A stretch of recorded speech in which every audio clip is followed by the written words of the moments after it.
이재명 대표 당내 갈등 잠재우려고 통합과 포용, 연일 강조를 하고 있습니다만 이런 와중에 또다시 문재인 정부의 책임론을 부각하는 듯한 메시지를 내서 논란이 되고 있습니다. 들어보겠습니다.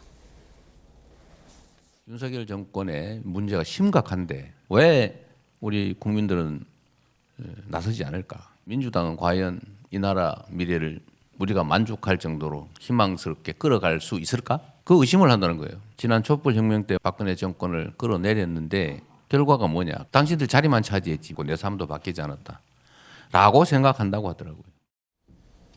자, 촛불혁명 때 얼마나 많은 사람들이 촛불 집회를 하면서 얼마나 많은 사람들이 광화문 일대에 모여들었습니까? 그때 해서 정권을 바꿔줬더니 지금 결국 문재인 정부는 연임하지 못했고 지금 윤석열 정권이 들어서서 지금 나라가 이렇게 흘러가고 있다라고 이재명 대표는 지금 지적을 한 것이고, 그래서 결국 문재인 전 정권이 제대로 정권으로서의 역할을 하지 못했기 때문에 지금 이런 상황이 벌어졌다라는 걸 지적하는 거 아닌가라는 생각도 들거든요. 어떻습니까? 그러니까 이재명 대표는 항상 적이 있어야 돼요. 적이 있어서 그 반대의 에너지로 자기의 이 지위를 이제 유지해온 분이거든요.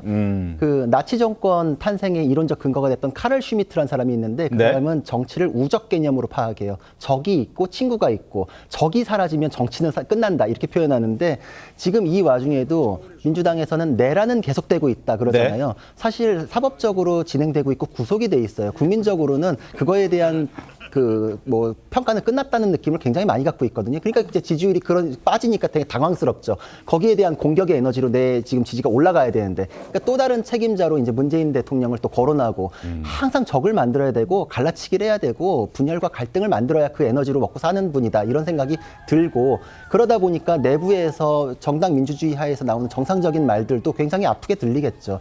지금 당내에서의 저런 의견들 건강하게 수용해야 된다라고 하지만 항상 그거에 뒤따르는 게 총구는 외부로 향해야 된다. 꼭 뒷말을 붙여요. 근데 그 행동을 통해서 그 사람의 말의 신뢰를 평가해야 되는데 저분은 공천 때 비명계다 학살했어요. 행동으로 봤잖아요.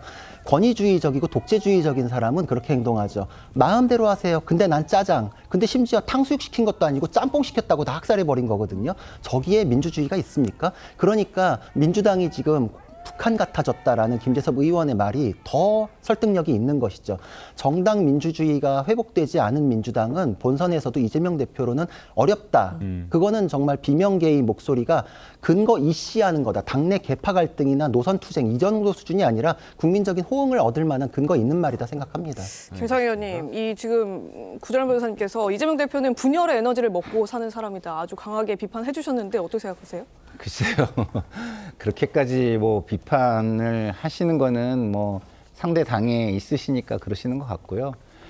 기본적으로 이재명 대표도 본인의 능력을 가지고 여기까지 온 것이죠. 그리고 그 정치적 환경이 그 모습을 어쨌든 가장 능력 있게 본 거잖아요. 그 얘기는 무슨 얘기냐면 기본적으로 이재명 대표뿐만 아니라 윤석열 대통령이 그보다 더한 모습을 보여줬기 때문에 이재명 대표로 그것을 대응을 해야 된다라는 게 지금까지 힘을 얻은 거예요. 근데 그동안 국민의힘에서 내부에서 저희한테 쓴소리를 해주시듯이 좀 윤석열 대통령한테 좀 쓴소리도 하시고 바른 국정을 펴게 하셨으면 이재명 대표의 여기까지가 오겠습니까? 그래서 그걸 또 분열로 먹고 산다 이렇게 얘기하시면 또 그런 논리도 되겠지만 제가 볼 때는 더 강한 힘에 의해서 눌린 것 때문에 그것을 대응하는 힘으로 오히려 먹고 살았다 이렇게 볼 수도 있는 것입니다. 알겠습니다.